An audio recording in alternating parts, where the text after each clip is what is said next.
Hello. പഴുത്ത ചക്കയുടെ മണം എല്ലാവർക്കും സുപരിചിതമാണ്. എന്നാൽ ഈ ചക്കയിലെ ആരോഗ്യ ഗുണങ്ങൾ പലർക്കും അറിയില്ല. ചക്കയിൽ ധാരാളം fibre, potassium, vitamin A, vitamin C, anti ഓക്സിഡന്റുകൾ എന്നിവ ധാരാളമായി അടങ്ങിയിട്ടുണ്ട്. പഴുത്ത ചക്കയും പച്ചച്ചക്കയും ഒരുപോലെ ന്യൂട്രീഷ്യസ് ആണെന്ന് വേണം പറയാൻ. ഈ ചക്ക കാണുമ്പോൾ തന്നെ കഴിക്കാൻ തോന്നുന്നില്ലേ?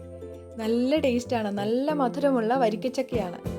പക്ഷെ ഒരു പ്രശ്നമുണ്ടല്ലോ, ചക്ക മുറിച്ചതിന് ശേഷമുള്ള ഈ കത്തിയിലെ പശ. ഇത് കളയാനുള്ള എളുപ്പ വഴിയാണ് ഇനി കാണുന്നത്. ഗ്യാസ് സ്റ്റവ് ഓൺ ചെയ്ത് തീ വളരെ കുറച്ച് ചക്കപ്പശയുള്ള കത്തി അതിൽ കാണിച്ചു കൊടുക്കാം. രണ്ട് സൈഡും നന്നായി ചൂടായി കഴിയുമ്പോൾ ഈ പശ മുഴുവനായും ഉരുകി വരും. ശേഷം നമുക്കൊരു ടിഷ്യൂ ഉപയോഗിച്ച് മുഴുവനായി തുടച്ചു മാറ്റാം. അതും വളരെ പെട്ടെന്ന് തന്നെ.